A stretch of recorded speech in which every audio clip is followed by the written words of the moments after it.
Yeah, it is interesting to have this conversation. The way we are going to proceed is that I'm going to launch some large question, and first the invited speaker are invited to say something, but of course this is a true conversation also with you, so everybody is welcome, both physically present in this room and also online.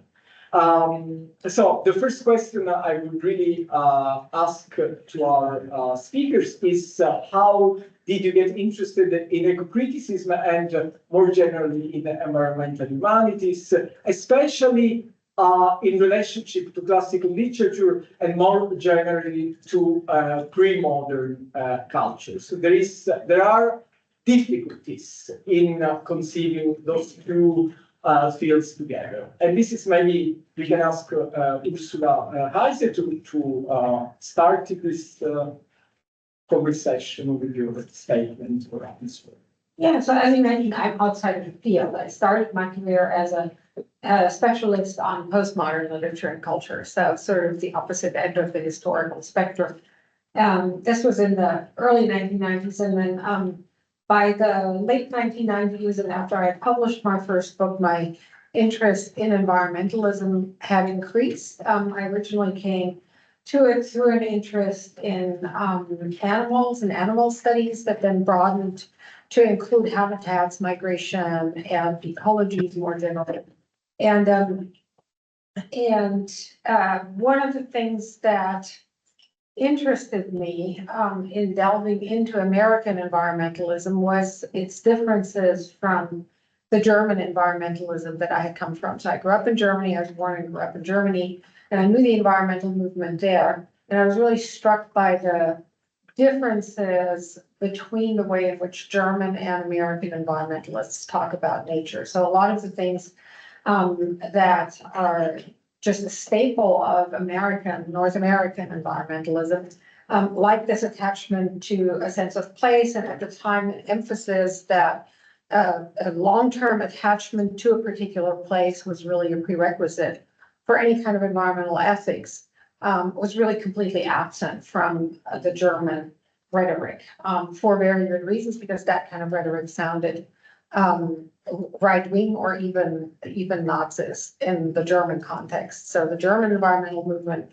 when it arose at around the same time as the American one in the late 60s, early 70s, did not have that vocabulary at its disposal. And so German environmentalism relied a lot more on studiously neutral, sort of scientific vocabulary. That was later on criticized by environmental historians, who said that, well, but people's attachment to place needs to also find a way back into the way we talk about these issues. And so I was very intrigued by that, having been trained sort of as a comparatist. And the more general issue of how environmental problems that are similar or identical across cultures and regions, when you look at them from a scientific perspective, actually become hugely different issues when you look at them from inside different languages, different historical memories, different cultural practices, and just different conceptual frameworks. So that is sort of generally what really interested me about the field. It's also true that in the mid-1990s, late 1990s, ecocriticism had just emerged in the US, or from 1993 onward.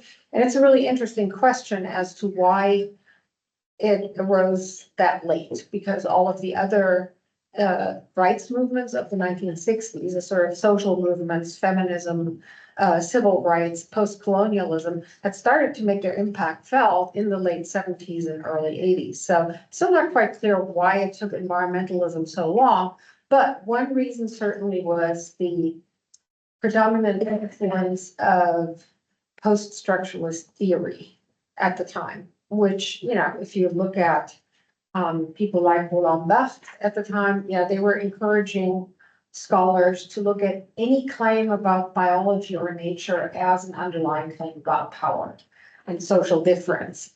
And so that was something that eco-critics in their first generation really had to push against and say, no, but I mean, some claims about environmental crisis really are about material changes in the ecological environment. They're not just veiled claims to power of one particular social group. And so it took quite a while, and the first generation of eco-critics was also quite hostile to theory for that reason.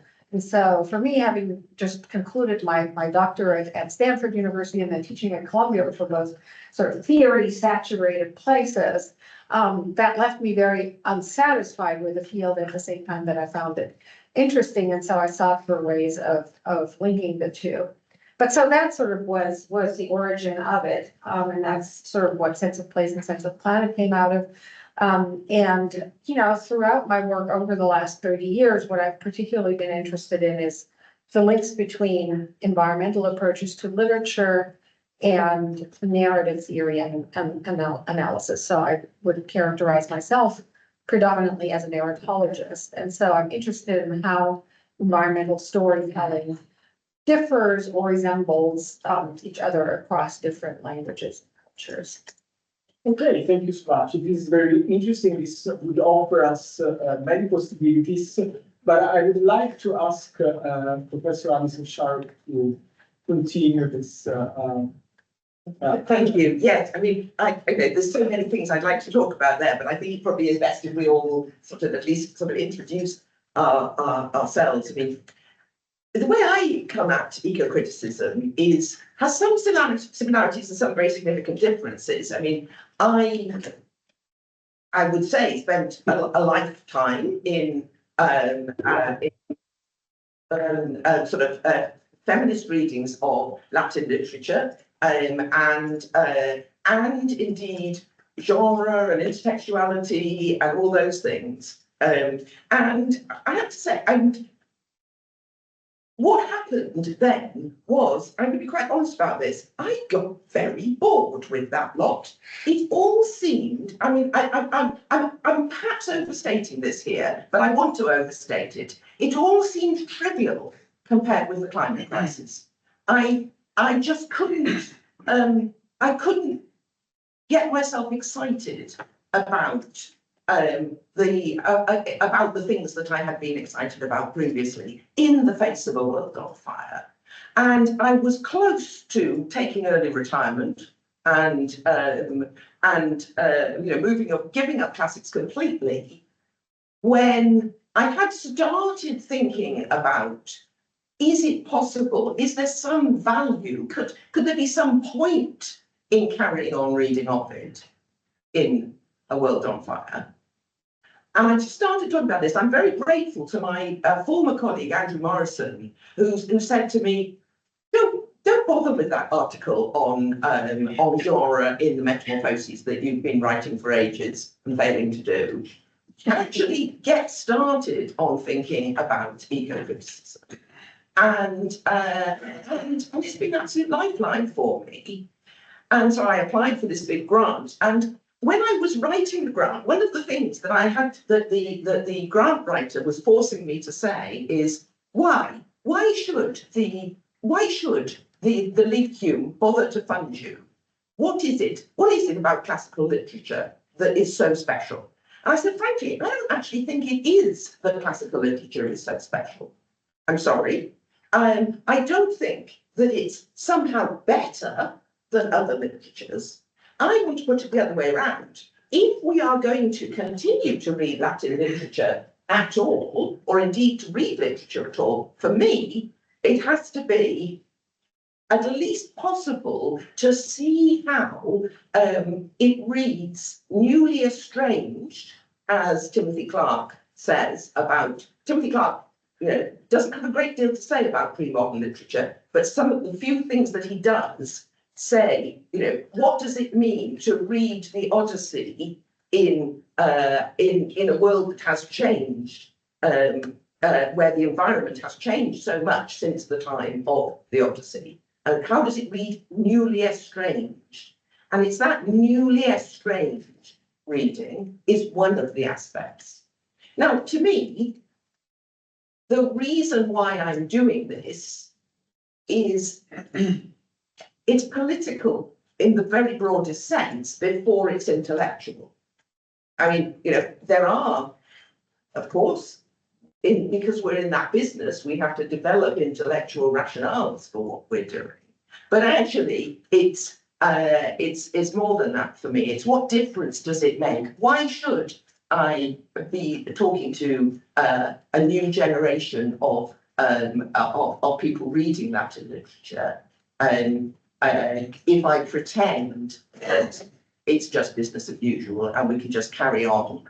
And in a sense, it never is business as usual. We don't just carry on reading Latin literature. We never have.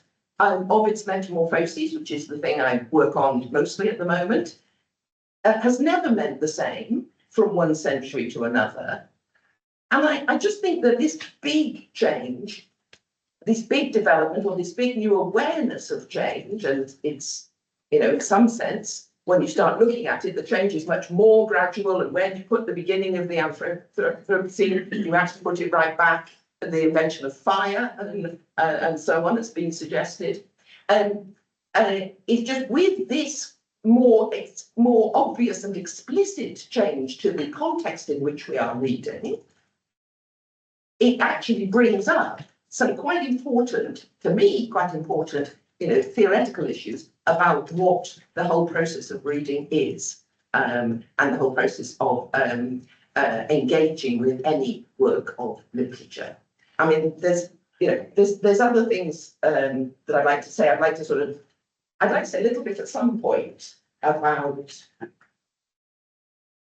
the value of not only what it means to us now, which is the thing that is most important to me, but also what the process of reading ancient literature with a greater awareness of, not just of the fact that, gosh, they had mountains and rivers, what a surprise, but actually, I mean, one of the things that I'm, one small element, what I'm doing at the moment is to do with deforestation and the use and basically the chopping down of trees in something as basic as that in Ovid's Metamorphoses, and indeed in other works of epic and other literatures. And that, you know, right back as far as Homer, and my colleague Edith Hall, who is working with me on the, Edith was trying to be here. She has completely failed to get into the meeting. I'm trying to help her. Yeah. But not to worry, not to worry. It's recorded anyway, isn't it now? So, yeah, so I will send it to her afterwards. But, you know, she shows the way that the absurd over chopping down of trees in order to have your funerals in epic, you know, it's absolutely vast. And so in that sense, you know, although I don't think that what I am doing is reproducing what Ovid or Homer and Ovid's audience, the Poe's audience, whatever we mean by that, I don't think it's that I'm reproducing what they're doing, but that with our hindsight, we can see, oh my God, they have just chopped down 3 forests worth, and that matters. Anyway, so yeah, thank you so much. Yeah, thank you so much, Alison. It was very interesting. I agree with many things you said, and are also those are the reasons why we are here today. I mean, my idea. Let's ask Aaron, who might have a slightly different perspective. Thank you. I think for me, it must go back to my very first readings of, in fact, childhood in the Hebrew Bible. And maybe you've had this experience yourselves as you go from Genesis 1 to Genesis 2. And you say to yourself, isn't it strange that the Bible accounts the creation of the world twice? It's that the way in which it posits the relation or the relationality, Steppenhoff might say the attachments of humans to the world are completely different. In Genesis 1, man is created as the pinnacle of a highly striated and hierarchized creation. And man and woman together get in their singular person the order to be fruitful, multiply, and fill the earth. In the second book of Genesis, as you may have realized in your own Bible classes or Bible readings, we get a completely different set of relationships. Man is placed within an ecosystem of the Garden of Eden, together with an Eve who gets to talk. Adam and Eve are separate people. There's even a talking animal here. There is a really rich and dense web of relationality. And there, Adam and Eve are given the order to guard over and keep the garden. Two different stories, two different forms of telling the narrative of creation, which outline two different ways of viewing the world, or we might say making the world, of worlding in anthropological terms. And this, I think, has really stuck with me as one of my major interests from childhood till now. My first book was on solitude, the solitary sphere, as I called it in ancient Rome, in the relationship between individual, empire, and cosmos. And it was especially this relationship between individual and cosmos that led to the two projects now that really anchor me within what could be called a form of eco-criticism. The one, in a slightly more minor sense, is a large project on cynicism, editing the Cambridge Companion to Cynicism, Pierre Destré. We have, in fact, one of our illustrious contributors here present. And of course, the cynics are, in some ways, the original movement of décroissance, of degrowthing, though in a moral sense rather than in an eco or economic critical sense,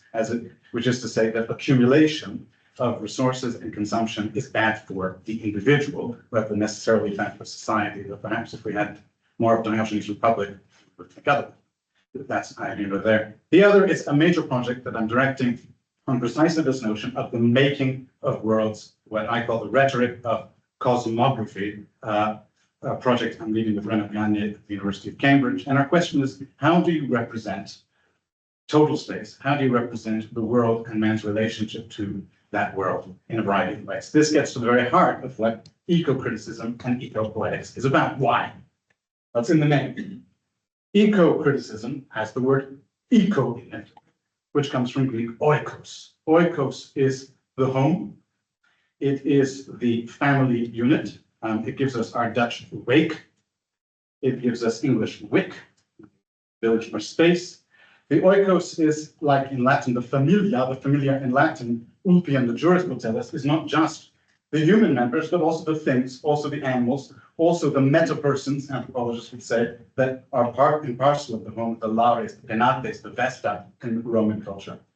And eco-criticism, in large part, must be the description of how we, descriptively, how we should, maybe normatively, and how other peoples have constructed what it means to be attached to their environment and to other persons or agencies within it.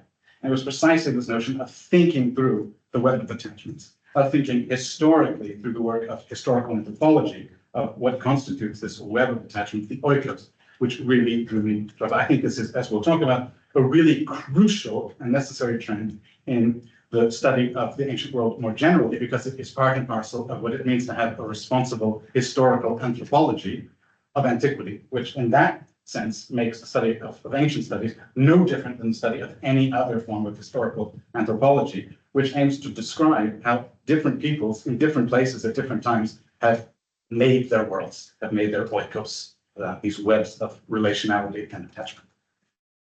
That's what I'm doing.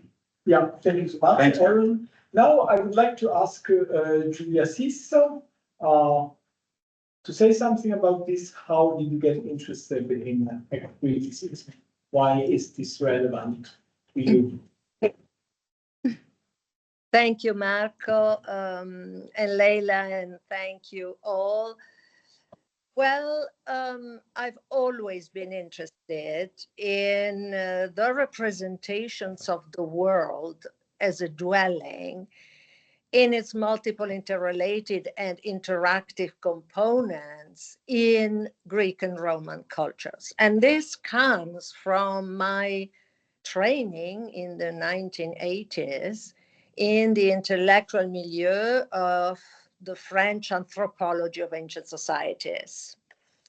So I've been part of the Centre de Recherche Comparée sur les Sociétés Anciennes and then of the Laboratoire d'Anthropologie Sociale, founded and directed by Claude Lévi-Strauss for many years, and later directed by Françoise Héritier, the place where Philippe Descola has grown as a scholar. And in that milieu, in that epistemic horizon, really, it's not a matter of simply topics, but of a certain kind of knowledge.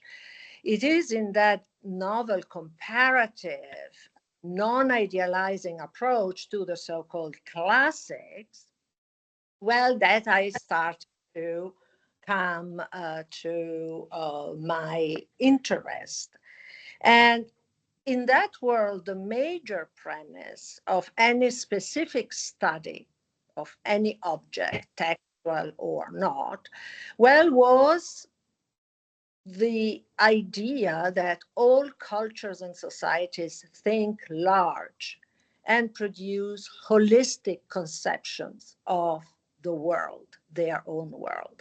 And in such conceptions of the world, as a dwelling, precisely, as an oikos, you, as a scholar, what do? Well, you look for a logic, the logic of the concrete. And I would like to emphasize this notion that got lost, the logic of the concrete. So new materialism has everything to rethink, going back to that intellectual milieu, those epistemic projects. So what does it mean? It means that embedded and embodied in non-human and human beings, well, there are precisely people, beings, living beings dwelling in an interconnected environment.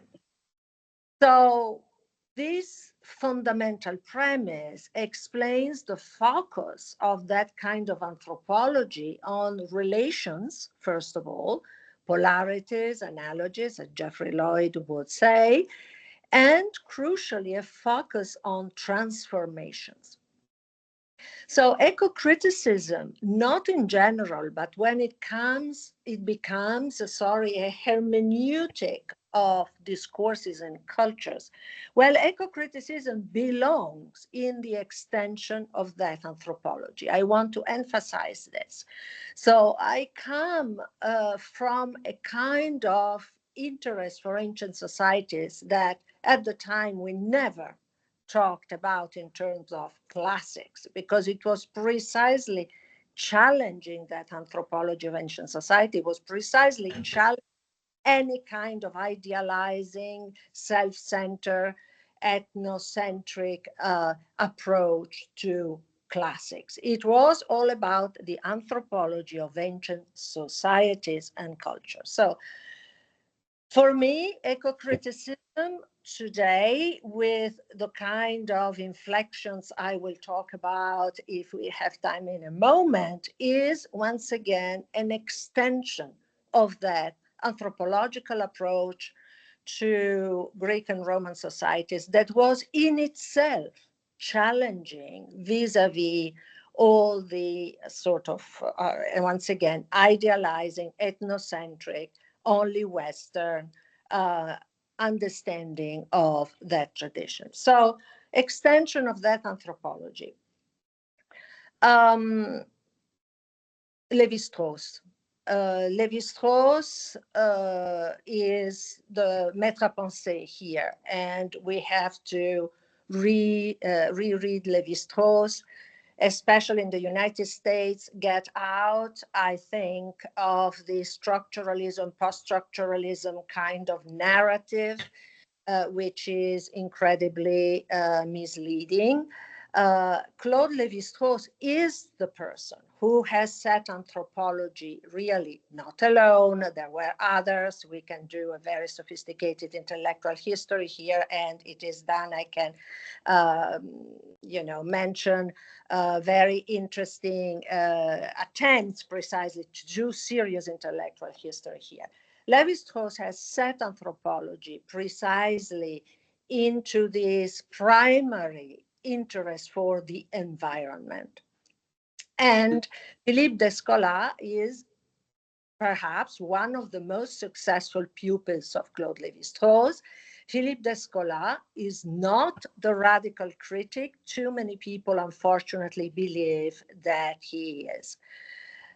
Because what does Philippe de Scola argue in a book, the title of which is as striking as it is misleading, naming the book entitled Beyond Nature and Culture? Well, de Scola argues that societies configure their own ontologies. He's a philosopher. He was trained as a philosopher. Lévi-Strauss, too, was someone imbued with a philosophical training. And what does it mean that each society produces its own ontology? It means that there are in the world multiple ontologies for that, and that one of those ontologies is animism. And in animism, human features such as agency and subjectivity circulate beyond anthropomorphic bodies, hence the pervasiveness of a particular kind of narrative thinking. And here I come to something that is very dear to us Ovidians, that is metamorphic thinking. So this, which is at the core of de Scola's thought, also lays at the core of Lévi-Strauss's mythology, mythological studies, the mythologique, or as they are. Lévi-Strauss was convinced that the Greeks thought exactly like this, and Marcel de Tienne too. So structural analysis, not structuralism that in France doesn't exist, but structural analysis has never been a crude dichotomy of nature and culture. It is all about semantic, metaphorical ramifications that bridge environments and make environments. An opposition is a relation, namely a difference susceptible of transformation. So why do I say this? Just to reply seriously to the question, where does your interest for the world as an artifact, as a work of thought that can be embedded and embodied in a poem or in a visual artifact? Well, this interest for me comes from precisely that first inflection of the studies of ancient societies, Greek and Rome, in the form of an anthropology of ancient societies. And this is why, if I have half a minute to add to the time I've already taken, thank you for your attention, I would like to say this is why Ovid is so important.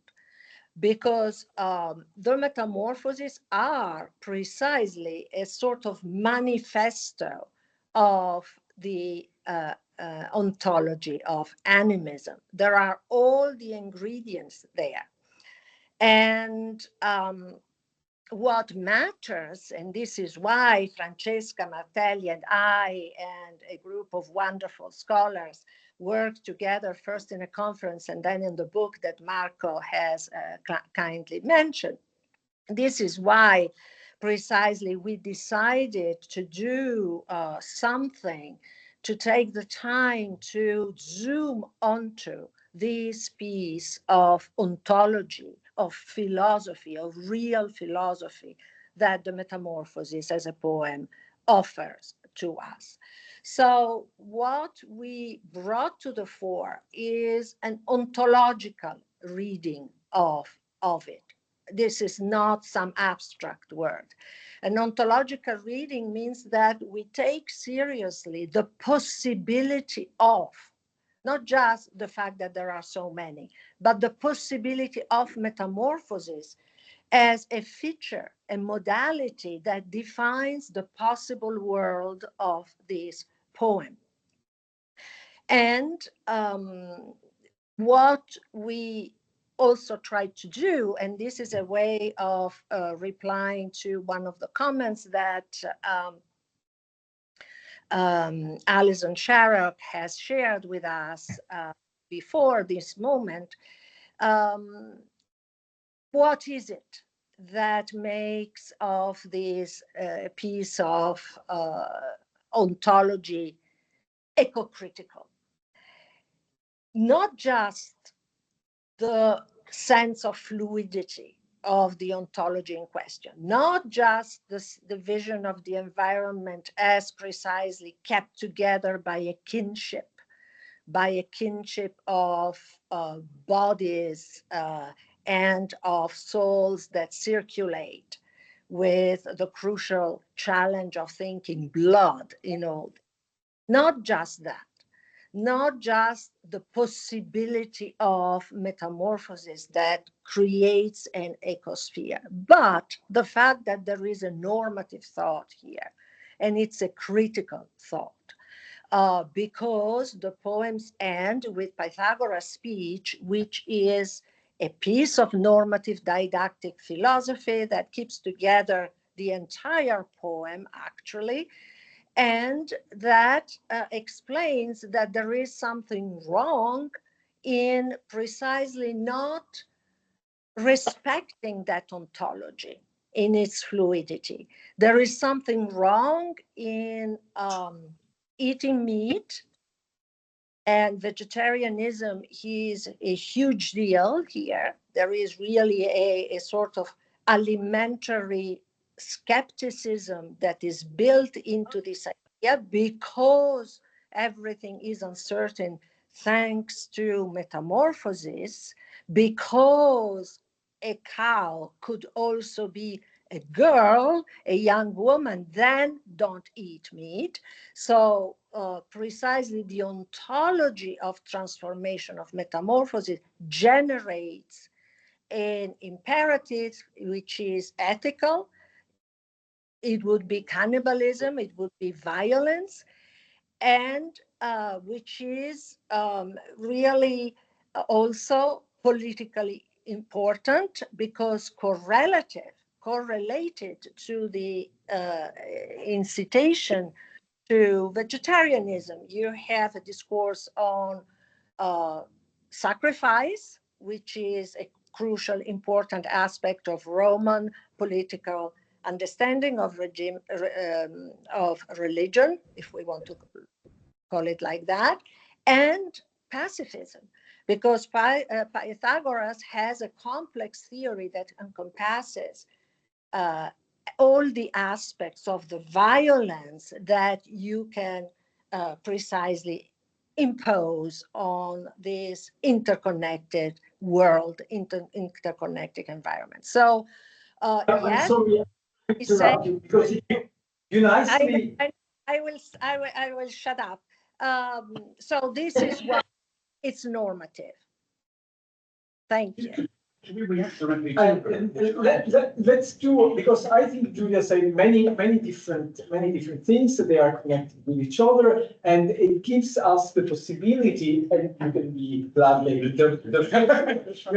The main question. This was really the first question to warm up, let's say. But now the second question is more intriguing. And the second question is, of course, related to the nature of our discipline, to the nature of the kind of historical knowledge we practice through classics. How can this very historically based, founded discipline accepted to enter in dialogue with something that potentially undoes the historicity of the historical fundaments of our discourse, and what are the challenges in retrospectively applying a debate which has been originated within a global climate crisis, the current global crisis. How can we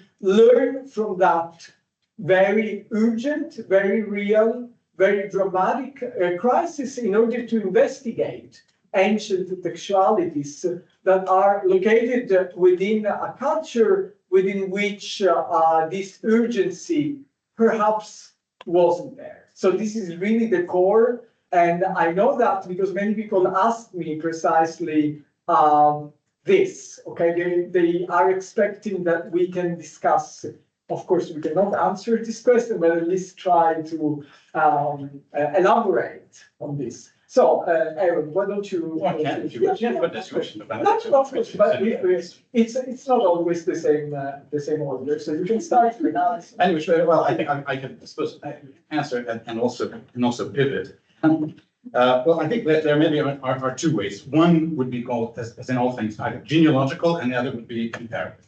But there are people doing very interesting work on the genealogy of conceptions of the creation of an ecosystem of natural entities in, say, Roman law. So we can simply look at Claude Lévi-Strauss's own institution at the Collège de France, where Dario Mantovani 2 years ago consecrated his course at the Collège de France to the rights of nature and nature's rights, an archaeology of the concepts of the rights of nature and natural entities in Roman law. Obviously, this is something we see a lot of today, the idea that a natural thing can be a person. So Camille de Toledo in France, but people from across the world are involved in activities that aim to inscribe, say, rivers, trees, natural spaces.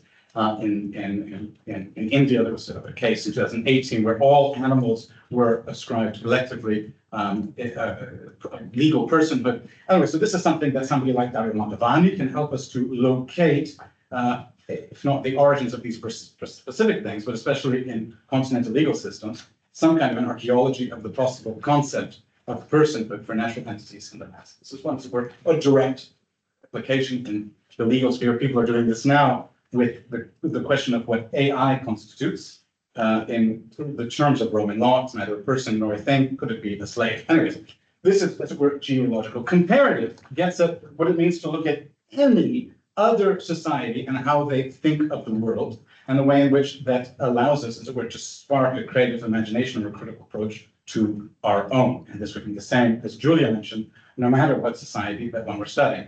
I think in terms of the way that classical studies, and especially classical literary studies, are practiced, adds a little twist here. And here's perhaps where I do have a question that will I maybe open things up in a similar way. I was able to ask Philippe Descola once precisely about the case of Ovid's Metamorphoses and the four ontologies. I asked him exactly the question that your book, Julia, so beautifully lays out, the case for an animistic Ovid, to which he replied, and maybe he gave you the same reply, but of course the Romans are not an animist society. The Romans, in Descola's term, are an analogous society, an analogous, and any society that practices sacrifice on a large scale tends to be, in Descola's terms, an analogous society. And here, Ovid's Metamorphoses represents, for Philippe, simply a kind of literary exuberance and imaginative license that has nothing to do with Roman reality.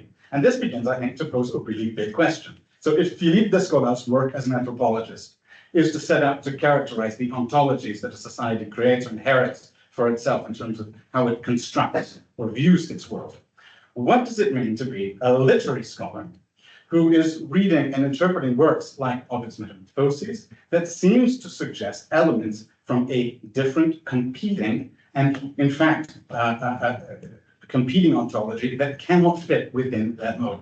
What is the point of speculative fiction that comes outside of the realm of how we think of the world? And this is, I think, where obviously Ursula Heiser has done tremendous literary work and given us tools to think about what it means to think about fiction that doesn't correspond to the world as we built it, as we see it. And I would like, let's start please on this. Yeah, so, but the original question that you wanted us to respond to was how do we retrospectively apply? Right, but this is Yeah. also like. Right, no, totally, and I'm very kind words. No, so I think, to me, I mean, I've not deeply thought about this question in the context of Greek and Roman literature and culture, but I have had extensive conversations with scholars who study medieval and Renaissance cultures, and there too, eco-criticism has had a growing presence and a growing hold. And so I think it's worth distinguishing a little bit between environmentalism and literature that is environmentalist and literature that is about nature. And Alice and I started talking about this over lunch. So in all cultures, there is extensive thinking about and engagement with the non-human world. And then, of course, many cultures would not use that vocabulary at all and would not make the categorical distinction that I'm here as default adopting between human and non-human. I mean, a lot of indigenous cosmologies would not accept, and a lot of East Asian philosophies would not per se accept even that basic distinction, let alone the distinction between animals and rivers and mountains and so on and so forth. So there is an extensive engagement across different cultures, languages, and historical moments with nature. What makes environmentalism and the idea of environment as it emerged in its contemporary form in the 1960s and 70s, but before that, in the Romantic era, sort of as a consequence of industrialization, is the perception of nature as threatened by human impact. I mean, that was the crucial turning point that in early 19th century Europe, all of a sudden it was not so much that people saw nature as threatening them anymore. That of course continued, all the way from predator animals to natural disasters. Nature continued to be conceived of as possibly threatening to humans.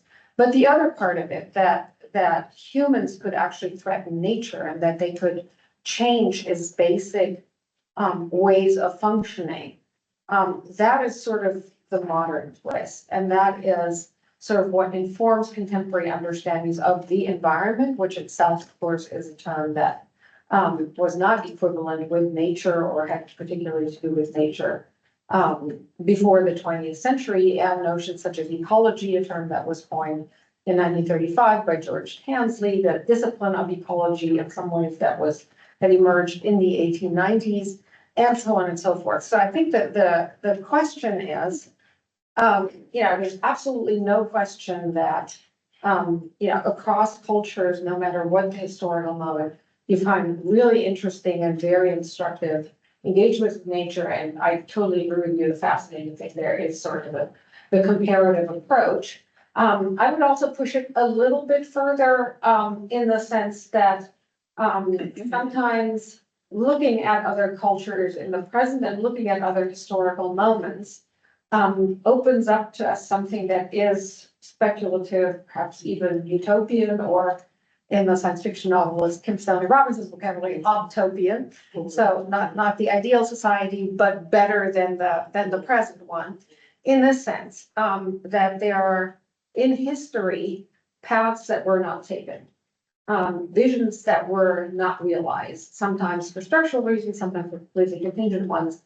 And in some cases, looking back at those paths that were not taken opens up perspectives to the future. So when I go back into history, it is a little bit like reading science fiction. And right now I'm writing a piece actually on the mass extinctions of the past, starting with the dinosaurs, but then going back 500 million years.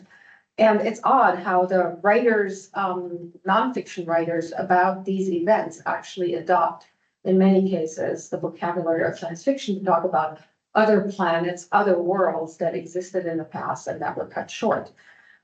So that to me is the connection between the historical analysis of cultures and then the utopian imagination and the ecotopian imagination in particular. But so in terms of the retrospective application, I mean, I think that's where I would make important distinctions. I mean, something that is like the last poem you were talking about, Leila, that seemed to me like a nature poem. I'm not sure that I would call it an environmental poem or environmentalist one, because it did not seem to convey a sense that nature was threatened or in crisis in the way that the modern environmental movement approaches nature, and especially not under pressure from human impact. So I think it's important to conserve these distinctions and keep them in our minds. At the same time, and I mentioned this a little bit in our email exchanges leading up to this conversation, one thing that is really interesting is to think about how disasters, and I'm tempted to say natural disasters, but as the eco-critic Kate Rigby has pointed out, in European culture, 55. In fact, natural disasters were not really conceived of as natural. They were conceived of as divine punishments. And it was, the discussion among French philosophers in the late 18th century about the innocent victims of the Lisbon earthquake that then triggered the modern notion of natural disaster and its victims being dissociated from the notion of divine punishment, which in many ways then allows you to do important things like lend aid to people to rebuilding and not blaming them for what has happened to them. At the same time, that Kate Rigby also points out that the notion of natural disaster is a bit misleading in the current age, since so many of the disasters that we currently confront, from floods to wildfires to droughts, are actually at least indirectly anthropogenic. So they are also human-made disasters, and many sort of Marxian and neo-Marxian critics have emphasized the extent to which what we usually talk about as natural disasters are also human-made disasters. So those would be the kinds of things that I would look for: notions of conception of animals, conception of plants, conceptions of the supernatural and how it interacts with nature. I mean, that's something that the modern environmental movement has by and large shed, but that it's rediscovering by way of the engagement with indigenous cosmologies, where it's really not just humans and nature, but humans, nature, and a realm of spirits that we still have a really hard time, I think, accommodating in the modern environmental view. But yeah, I mean, the bottom line to me is that looking back and not being anti-historicist in terms of just retro-projecting our current notions, of being aware that even a word such as nature doesn't readily translate with exactly the same meanings into languages of the past or the present, and that it has different implications. But then also, sort of looking at paths taken and not taken in the past as utopian reservoirs of ideas for the future. Before giving the word to you, sorry, I found this very inspiring, and actually, as you might have heard, Ghent University is not also famous or for ecocriticism, where we also have a focus on late antiquity, and I do think that late antiquity has something to say precisely on that. This is precisely an age where perhaps more than other, you have more not taken paths, potentialities that are not developed. It's not a continuous. It's actually, Lina and I are working on this project coming after, which led us to consider the fact that ecocriticism and ecological crisis is always too late, right? So this sense of relatedness coming after in our title is related, wants to make a reference on that. It's nice that you, just as an information, you are mentioned Kate Rigby. Kate Rigby is writing, she's a journalist, a comparatist, and an Australian environmental critic who works at University of Cologne, and she's writing a book on late antique texts.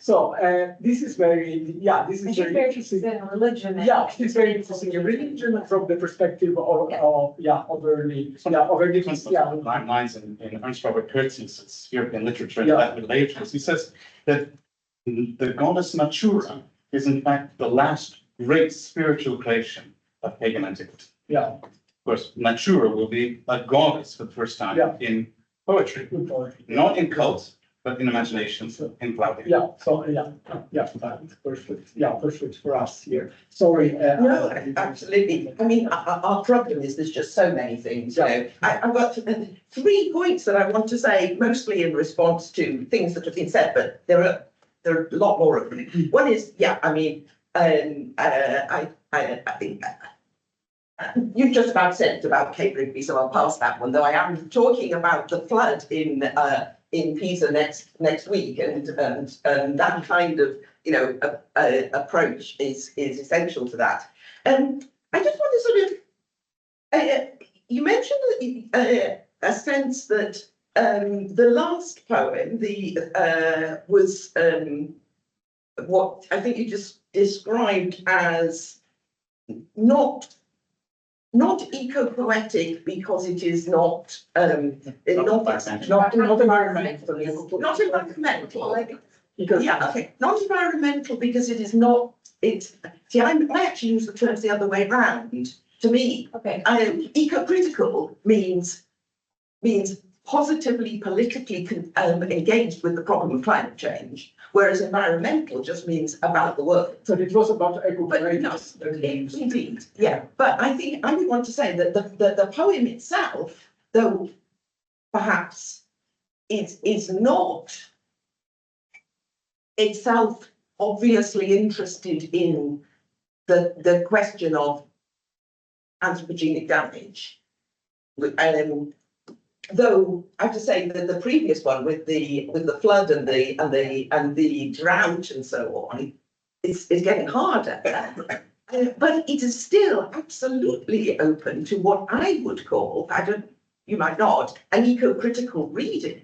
yes, of course, no. Because precisely it, you know, now read in a world of floods and, you know, excessive floods and droughts, where we now know that they are.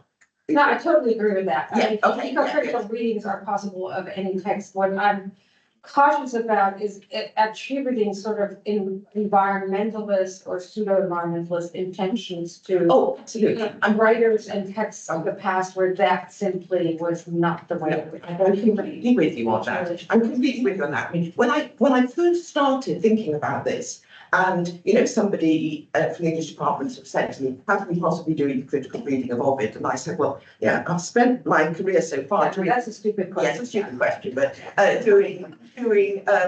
doing feminist reading of Ovid, and that was, you know, and that's outside the. I mean, you know, obviously, I imagine my Ovid, you know, my Ovid that I chat to when I'm travelling and so on. You know, he knows all about modern feminism and so on. But that's the sort of sense of what the author is.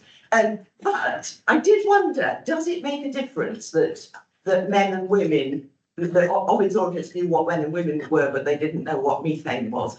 I decided it doesn't actually. They're just the same. Anyway, sorry. Second point, very quickly. I'll ask you a question about that. Speculative criticism. Well, great. I say to that, you know, I think speculative fiction is very valuable, and speculative criticism, like the kind of, I mean, you know, the kind of the what if literatures that we have. I mean, indeed, in antiquity there are what if literatures, aren't there? You know, what if X and Y leaders had met, who would have won, and that kind of thing. But the other thing, and I'm going right back to Ursula's first point she was talking about. I want to ask both Ursula and others what you think about this problem. Okay. The first question is all literature, and you've just talked about this a bit already, is all literature that focuses on or talks about the non-human world, is it automatically eco-critical? And that, to me, the answer is absolutely no, it's not. And what concerns me at the moment is that people are too easily jumping on the language of eco-criticism and saying, oh, look, there's a tree, it's eco-critical.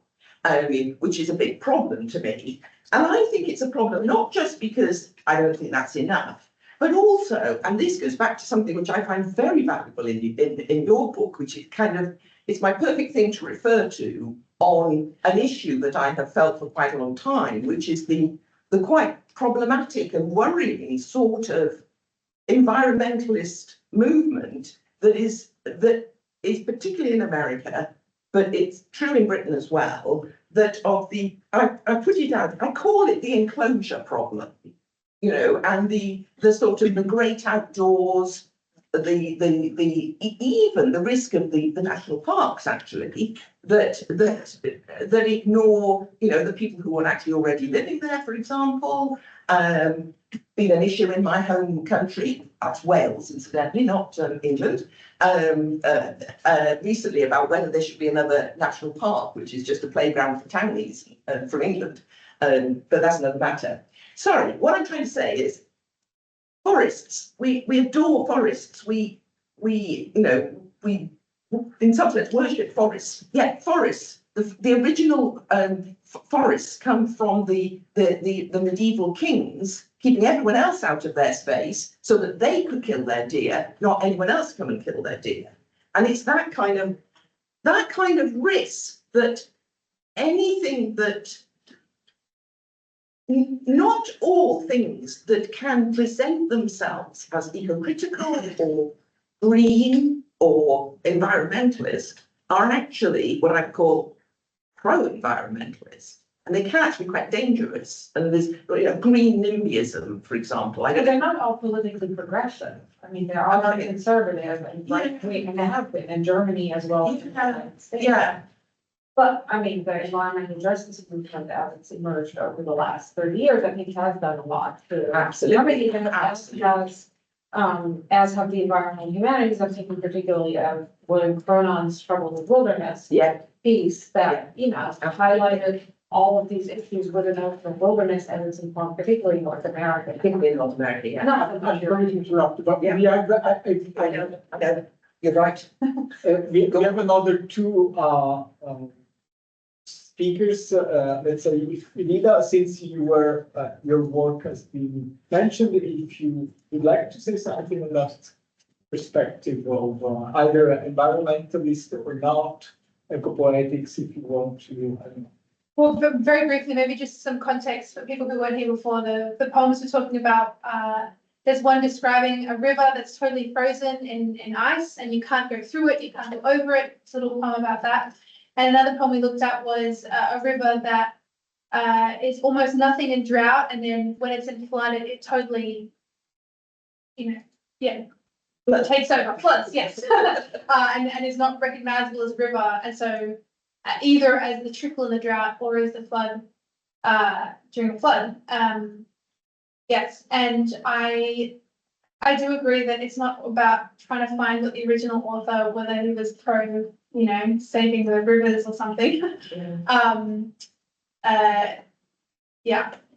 Yeah. But there is a sense of prefiguration and Yes. on anxiety. This is something also we were talking then at lunch. I mean, our literature, if I remember, before giving the word to Julia, our literature is it's not, don't misunderstand me. I say it's a special corpus of texts because it has another possibility. It is located at the same time within a precise historical context, and this is what we do in academia, right?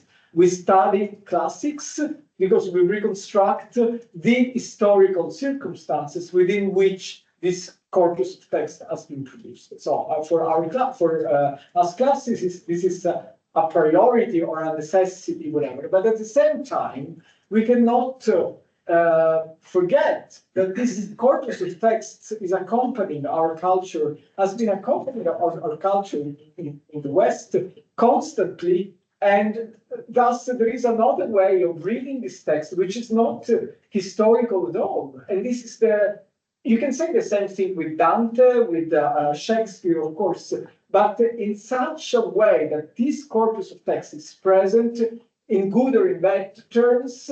This makes this literature particularly, I would say, interesting for an eco-critical perspective. And it is not a coincidence that, as I was telling in my short introduction, that there is a generalized interest that really goes through different academic tradition, intellectual styles. It is something there which was not in gender, in sexuality, in the study of feminism. For example, Italy has always been very resistant to this kind of discourse. No, it's true. I'm one of those.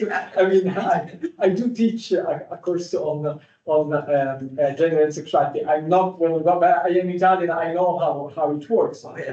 But eco-criticism instead is very present also in this. So there is something, a potentiality, which might be also misunderstood. I agree with that, but there is something which is not, which is really, and what I like is also the necessity. It is an urgency. It is an intellectual urgency because it's urgent. It is urgent out there. We must react to this, to what's happening. Sorry, Julia, would you like to? Yeah, we must. Thank you. So many things. Yeah. So, Well, many things. I've been thinking, Marco, about your question, and I hope I have already said something. Well, the antidote to history is anthropology, which is a different way of doing history. You can hyper-contextualize. You can be an obsessive and obsessing philologist, and at the same time respect the ontological ambition of a text. So the two things are not incompatible. You can think diachronically, and also you can ask yourself what a certain work of thought wants to think largely. And therefore, I am a bit reluctant to accept the language of application. I think with Aaron, I thought exactly in the same way that genealogy is the key word, because when we go back to Greece and Rome, we always find what, as a matter of fact, the tradition of Western culture has been confronting in a sort of idealizing or polemical way. It's a matter of fact. So genealogy is absolutely indispensable, but also comparison. Comparison that precisely respects the diversality of ontologies, not universality, but diversality. Patrick Gossiot, Chamoiseau, excuse me, speaks about this notion. I think it's very fruitful. People, classical scholars that are not classical, but that are familiar with the questions of anthropology, are at home here. It's not a discovery. And I would like to go back to the question of what is ecocritical. So I thought I had already anticipated on this point. Let's put it like this. Does any piece of literature or fiction that thematizes metamorphosis as a sort of narrative pattern, is it ecocritical as such? Because metamorphosis means that you bring together the becoming of human and non-human. So is this ecocritical per se? No, I wouldn't say that there is an ecocritical significance in, say, Apuleius. Not because it's a different genre, but because the thinking, thoughtful, ontological ambition of the text is radically different from Ovid's Metamorphoses, and Ovid's Metamorphoses is radically different because there is a built-in normative discourse about how bad is precisely what human beings have been doing after the golden age, after that time of vegetarian total peace, pax. So there is a philosophical, once again, excuse me for insisting, but normative discourse, which is built in the poem, which is voiced by Pythagoras, and that is absolutely critical. So that kind of judgment about what human beings have done violently to their environment, to non-human beings, that, in my opinion, justifies the fact that we can have an ecocritical reading, because there is a critic already there built into the text, as I said. So even, what Ursula was saying about modern, pre-modern, yes, path not taken, yes, but there is in antiquity a discourse on the analogy between war and agriculture, for instance, a metaphorization, this semantic, semantic ideas that circulate in language, in different texts, in different registers. This is what anthropology looks at. And this is what allows us to be sensitive, attentive to certain kind of normative discourses. And in the volume of it in the environmental imagination, Sandra Flurer has precisely an essay that brings out the violence of agriculture. And so this, I think, really justifies deeply the choice of certain text as eco-critical, not just, good to be thought eco-critically, but because they contain in themselves a critical discourse. So once again, genealogy, going back and being mindful to the ontological ambition of this text. Yeah, thank you, Julia. I'd like also, since we meant to have this roundtable also in order to discuss with some of you before continuing, because we can, as you can see, we can continue for hours. So maybe it is also interesting to hear whether you have, from different perspectives, angles, your experience, whatever you would like to add to this particular conversation. I don't know, would you like to add something? Yeah, sure. So I come from Swedish and English studies, and in my Swedish classes, we've always tried to keep something very clear in, like, terminologically. The fact that when you read a text, or a text can never be new critical or structuralist, it's your reading that is structuralist or eco-critical. But a text can be environmentalist or ecological or green ecological or whatever. So I think maybe that would help in talking about this. The fact that a text is never eco-critical, but your reading is eco-critical. That's what I think. Yeah, Did you? yeah. I think that's it's absolutely yes, right. yes, yeah. But that was what you were saying, was it? Yeah, Not that. Yes, yes. But I Just think- as it's not yeah. new critical, it's not the text isn't. It's the reading. The text. Yeah. Is that what you're saying? Yeah. Yes. We can do an eco-critical reading, then why can't a text do an eco-critical? Sorry, say it again. If I can write an eco-critical interpretive Yes, essay, yeah. then why can't Ovid write an eco-critical interpretive poem? Yeah. Bravo. No, I do. I mean, then it would be that the writer sort of like really it reinforces that kind of reading.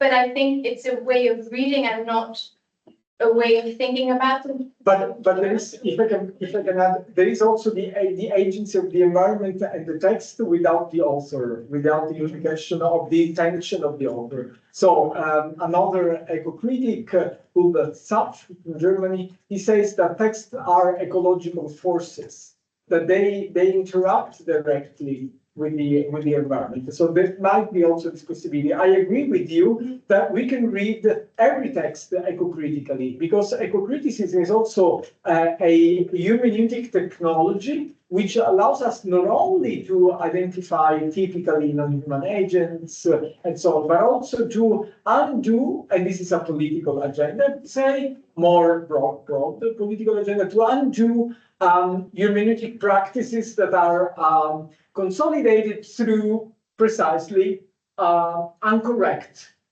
approaches to the world and to societies. This is what is happening right now within our discipline in classics. We have this intellectual war, let's say, both sides of the ocean. People are starting to affirm that classics is a dangerous that classics produce not classical literature, but the study of classical literature. Our field produces a knowledge which sustains imperialism, colonization, and so on. So there is this interesting. So it is very complex. I think what she's saying is just that eco-criticism is a methodology, and it's a methodology that arose in the 1990s. So it's not appropriate to attribute that to a writer, any writer. I mean, I don't even talk about contemporary writers. If their text is eco-critical, but you can say they're environmental, or in the case of Ovid, I would even be hesitant to use that terminology, but I would say, okay, there are perspectives here that resonate with what we now call environmentalism, right? Resonate. That would be the sort of precise way of making those. I think what is eco-poetics? Poetics means making, eco means a home Yeah, or space. So there we have a making of the world. Poetics means making, and sorry, eco-poetics is the making of worlds. And eco-critics would be the criticism of the making of worlds. Or the comparison, so it's a meditative. We have eco-poetics and eco-poiesis, and this is can be the She can decide on exactly how we take. No, okay, but well, it makes sense to me to have a distinction between ecopoiesis, the making of the world, and ecopoetics, which is, as Lila, I think, convincingly showed, that a poetry that produces something environmental and okay, so good. I have just one very strange case that I've been meditating on. Oh, sorry, that's a strange question. Yeah. Julia was saying something. Not that. Or maybe she has to do it, I think, when she's saying goodbye. She thought she would say something. Say something. No, I'm here. I'm sorry, Julia, just to be clear, is there anyone else who would like to ask a question? Or Maybe you'll say it from home, in the chat. Yeah, Something. Lorenzo Di Rossi, yeah, Yeah. Lorenzo, can you hear us? Yes, I can. Can you all hear me? Yeah, perfect. Okay, good. Well, thank you. No, coming from a complete layman of eco-criticism, I wanted to ask, how does this methodology, this reading of texts, interact with religion? And speaking from the perspective of a Latintic person, sometimes also often with Christianity. I mean, if you can say something again for a complete noob, so to speak. So yes. Well, it's funny. I mean, I was just this afternoon meditating on perhaps this, I think maybe one of the strangest little passages of what you want, criticism, eco-poetics, even an environmental critique of sorts, by precisely one of the strangest semi-fathers of the church, Tertullian, writing the end of the 2nd century CE of our era. And Tertullian is discussing, refuting Pythagorean theories of the transmigration of souls.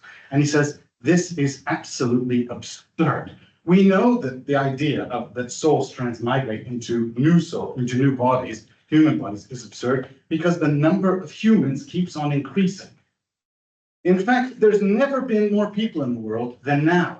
Yeah. And that's wonderful because the world keeps on getting more and more beautiful because more people keep on cultivating it. Nature, for Tertullian, is at its most beautiful when it is cultivated. When there are homes, when it is adorned, it is the locus amoenus, the pleasant place, most pleasant when it is nature adorned by culture. Now, he's an enemy of the group. But here's where the turn becomes interesting because he says we've never had. Is that human souls can only transmigrate. That is, as a Christian, yes, it is the assumption. But here's where it gets very strange. He says it's never been more beautiful. We've never had more homes, more cultivations. And that's why we have so many floods and illness and chasms waking in the earth and even whole cities destroyed because we have become onerosi mundo. We are heavy upon the earth. We are a heavy burden for the earth to bear. And so it is trying to remove us. He uses the word of a haircut. It is giving the world, nature is so afflicted by the heaviness of humanity that it is shaking us off like a haircut. So that precisely the growth of humanity, which makes nature its most beautiful now in the late 2nd century, is throwing us off. Perhaps not, I mean, if we want to, as it were, reinstall a text within its ecosystem. Total surprise that it's now when we see the forests of northeastern Europe beginning to push again, where we begin to see, as it were, a breakdown, and we will see in the coming century, a breakdown of some of these mega international systems that are holding together the Roman world. But anyways, this is a question, but it is one of these, what do you do with a strange text like this? But that would be a good example where you can apply an eco-critical reading to somebody who's not himself an environmentalist or a moral. So where you could say that that idea that humans are a burden on natural processes and that they're actually at the cause of disasters is something that resonates with environmental thinking as it is on the last couple of hundred years. I mean, that's a great example. I love that you brought that up. I wasn't aware of that. It's great. Well, who would love this? This reputation of the Pythagorean doctrine of science. No. And perhaps that's the difference. You create such an example not to, as it were, to write an environmental critique, but to refute Pythagoras on his bad theology. To answer this question that we have about Christianity. I mean, that's where the point that authorial intention, I think there's also different kinds of readings. When we need to criticism from outside, where you, on one hand, read for the intention of the author, but in other cases, you read symptomatically. You read Joseph Conrad's Heart of Darkness or its racist and colonialist elements, even though he himself was, of course, writing against Belgian colonialism, but you're reading, and of course, a lot of feminist critiques like that, where you're not attributing feminist intentions or racist intentions or anything like that to a particular author, where you're saying there's something in the text that reflects a cultural structure of the time that the author may or may not be consciously engaging with, right? I mean, It's even more interesting if the author actually is not conscious of what. Yeah, for example. Sorry, I have two, I have Erika Nicole Krause and then Julia. Julia, sorry that I keep you waiting. Erika Krause. Hi, yes, Erica Yeah. Krause. Yes, Krause, thank you so much, everybody. Yeah.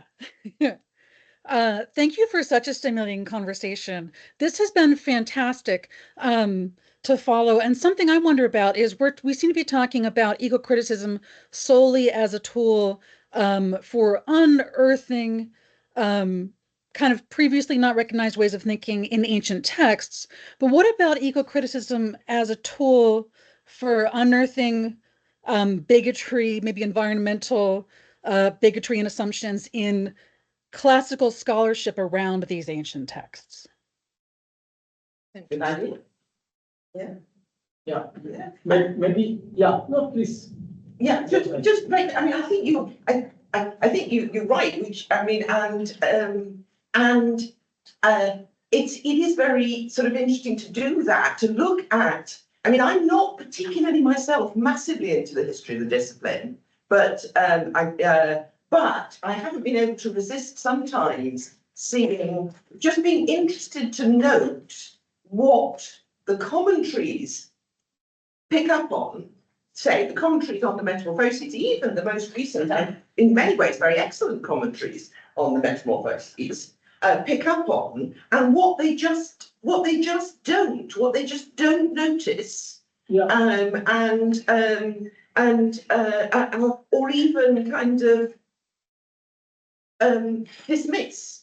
And so I think that is absolutely right. I mean, a more generous example I would say is that Charles Siegel's 1969 landscape of the Metamorphoses, is it called? I can't remember. It's got the word landscape in it. I mean, excellent reading, very good feminist reading, but it's not an eco-critical reading at all. I mean, in the sense you could say it has a complete blind spot about the landscape that it's talking about. So yeah, I mean, I would just say yes, absolutely, really. Yeah. Okay, Julia now, because kindly, I would like to push back. I would like to push back on the idea that it's just a methodology and it can be applied to any kind of artifact, work of thought, visual, material, or textual. Well, yes, of course, we can say that. It's a very, very generic kind of premise, but in antiquity, and this is why people get so excited about eco-criticism and this kind of cultures. In antiquity, you do have people, you do have texts that have thematized the question of precisely the relationship between humans and non-human beings in terms that are, I repeat once again, excuse me for being pedantic, that are normative, not just descriptive, not just taxonomic, but that imply a dimension of good and bad, right and wrong, praiseworthy and blameworthy. And this kind of pieces of thought are much more interesting because you deal with the fact that precisely the ancients are an object of genealogical and historical contextualized knowledge, but at the same time, there are moments of contact in normative thinking. So yes, the ancient could be eco-critical, really critical, and a good example that brings me to the last question, which is an excellent question, is how scholars have treated precisely the end of the Metamorphoses and Pythagoras' speech. Not by chance, we just heard once again how a Christian can take up the challenge of Pythagoras thinking, which is a normative thinking about how we deal among humans and non-human beings, etc. You have very good examples, all a tradition of scholarship that we have discussed in our book, all a tradition of scholarship in which Pythagoras' speech is considered as a joke, as irrelevant, as completely disconnected from the poem, as totally insignificant. And Charles Siegel, a scholar and a friend in the past, whom I greatly admired, has been the champion of this, total refusals and total failure to understand the importance of the speech in the context of the poem as the thematized voice of precisely a normative criticism of the relationship between humans and the rest of their ecosphere of the rest of the world. So With a one sentence question for Julia. Oh, sorry. We have, I don't know whether Natasha, sorry, this is difficult to moderate. Thank you. Just to add to this point, we don't just have these critical normative views in Pythagoras' speech in the Metamorphoses, but also in Empedocles. It's very clear. He has certain fragments, B117, B137, where he really sort of uses the Homeric nepioi. People are fools that kill other animals or plants because they can be reincarnated human beings. But if you're looking for more examples for such a very normative view, Empedocles would also be a good place to look. And Lucretius. Lucretius, definitely, yes. The elephant in the room. Oh, yes. Well, just had one question for Julia, and that was, I mean, just to test the normativity levels of the end of the Metamorphoses. I mean, are you convinced, Julia, that Ovid was vegetarian? I'm not interested in that. I would like if to, it isn't, I mean. because I bring Seneca into the picture. I bring the context of an ethics of precisely vegetarianism. But it would be too long. I'm just writing on this another spin-off of the essay. But I think that the poem the poem, the Metamorphosis, obeys a vegetarian constraints. And so Pythagoras, in a sense, thematizes normatively what the poem has been doing, because what I have tried to unearth or to demonstrate is that whereas all animals are off, vegetarianism, plants can be edible or non-edible according to their provenance. In other words, a plant that is the outcome of a metamorphosis, as by chance, is not comestible. And so vegetarianism is about plants that don't have a human metamorphic provenance. So there is a logic that runs through the poem if we mind, if we pay attention to precisely the overall ontological ambition and aspiration of the poem. This is what I mean, that this kind of texts are too often by our distinguished colleagues treated as collection of fragments with intertextual scoops to, produce. And on the contrary, this is why the thinking there is important. This text as text somehow deploy a big project, a line of thought. In this particular case, a logic of the concrete. So there is another question for you, Julia. Sorry to interrupt. Not necessary. And, we can go into Fasti, we can look at all the discourse on sacrifice in Ovid, and there is an incredible challenge there to think how the engagement with Augustan Rome goes together with this with this vaster ontological perspective. Things go together. We don't have to choose hypercontext, history, and anthropological dimension. We can do both. Yeah, but there is a question by Ursula. I just want to ask a really big question of my classicist colleagues as the outsider to the field. And it is this, and this is also a question that I discuss often with people working on earlier periods in my own field. So early American studies, English Renaissance and medieval studies and so forth. And it is this. So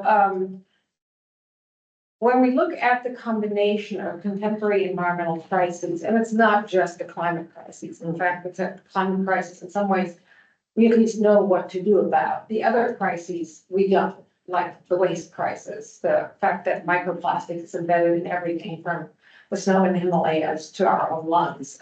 The massive loss of both biodiversity and bioabundance. Pollution crises around the world, soil erosion, deforestation crisis, all of which we're actually less sure of what to do about than climate change. But the combination of these crises is often referred to by environmental activists, by journalists, and by environmental scientists as unprecedented in its scope as well in its kind. And so here's my question. Is that true or isn't it? Because if it's true, then a lot of human cultural production from the past, whether it's indigenous or ancient or 19th century, doesn't really speak to this crisis and is not able to deal with it, or isn't able to address it. And then the crisis perhaps is unprecedented as we have assumed. So how do you see the relationship between just the scope and kind of contemporary environmental crisis and the way in which cultural artifacts from earlier periods are able to speak? Yeah, and this is a sort of a very sophisticated, let's say, reproduction of the core question. That, Well, it's the reverse in some sense. It's not so much how do we, what are the problems of applying contemporary methods to the past, Right. But in what way can the past speak to a crisis that in the environmental circles, there seems to be some kind of consensus that it's actually not occurred before ever. yeah. I mean, yes, it is unprecedented. Yes, it is. Yes, it does change everything. I mean, this changes everything. The world, Yeah. yeah. And then there's, some of, what's his name? Timothy Morton's stuff on, after the world has ended, rhetorical. Maybe that's all bullshit. Yeah, maybe it is. But I would say two things. One is, it is unprecedented in the sense that, in the way you described it, it certainly as regards pre-modern human artifacts, let's say. I mean, in a sense, we could say it's not unprecedented. The risk to the entire biosphere has been through even worse in geological time. But that isn't quite That's the point. pre-human time. That's pre-human time. That isn't quite the point. I mean, and I think that I go back to my answer: is classical literature, uniquely better at this? No, it's not. But that doesn't mean that, in a world where we find value in reading texts, that there is human value, and therefore there is human learning that can come from engaging with those texts. And in particular, one thing we haven't mentioned today at all is scale. And what is unprecedented is the scale. It's not to a considerable extent, chopping down one tree doesn't Yes, matter. but not only. Yeah. I mean, the plastics is a particular one, and but there have always been inventions of things that have had very negative effects. I mean, like, the megafauna, a lot of megafauna was killed off before the beginning of farming even. And so on. So, so in that sense, you can say it's like less unprecedented, but no, it is unprecedented, but that shouldn't make us just give up. I mean, is what I think. No, if you have. Well, I mean, I can say that on the historical level, the place now to look is Kyle Harper on the decline of the Roman world, because of course we have been through the dissolution of centralized homogeneous market spheres before, and the last time when it was the last biggest time when that was the case, like where there was total circulation of animal products, of food, of money, all throughout, as it were, a large part of the Europe was the Roman Empire in the 3rd century, 4th century. It was a time when to make a ton of silver, you had to take out 100,000 tons of ore, and you had to burn 10,000 trees in order to melt it over 10-hour periods, which is why you still find, as you know, traces of this material in the Greenland ice cores. And so that there, in terms of what it looks like socially, internationally, when these systems collapse, which our system may in fact do, we don't know. We in fact have been through this at several times in the past.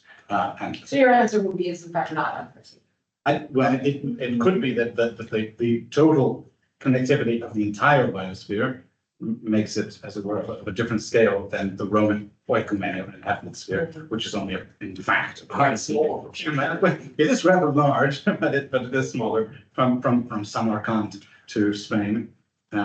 Okay, so we have to leave this room. Julia, can you give us a very brief, like 60-second reaction to that? Sorry.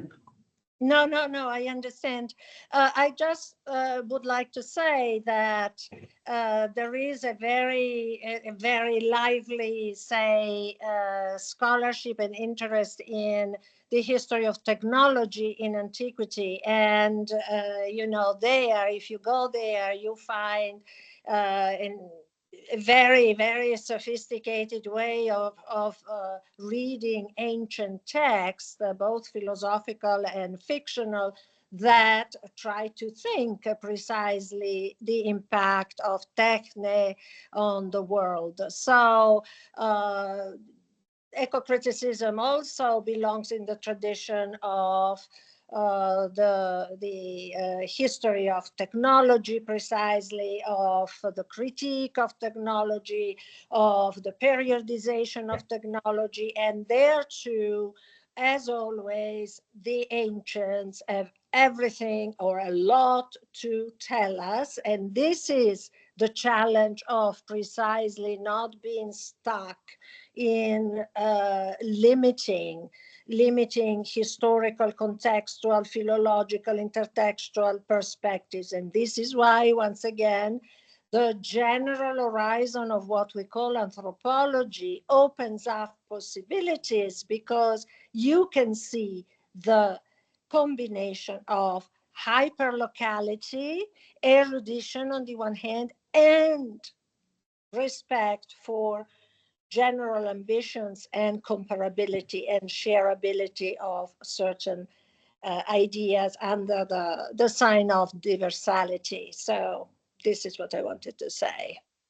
Thank you so much. This has been a very engaging discussion. As you can see, there are no answers. We will still keep asking these questions for years, I guess, and they will be accompanying us for future research. But it was a very good discussion, and I really thank you all for being part of this with your intellectual generosity to be with us. And I hope that you enjoyed this conversation, or that you could possibly learn something. I address my students, of course, and I mean, more than the other, I wouldn't say that. No, absolutely. So thank you so much. Big applause for our guests.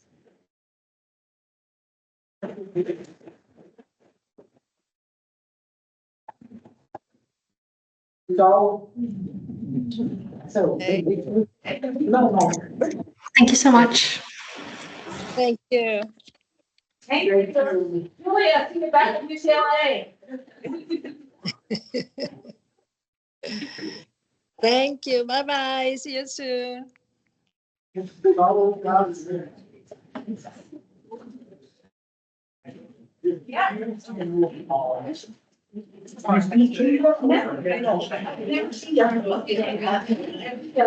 for 12 years. It's so exciting. So, I mean,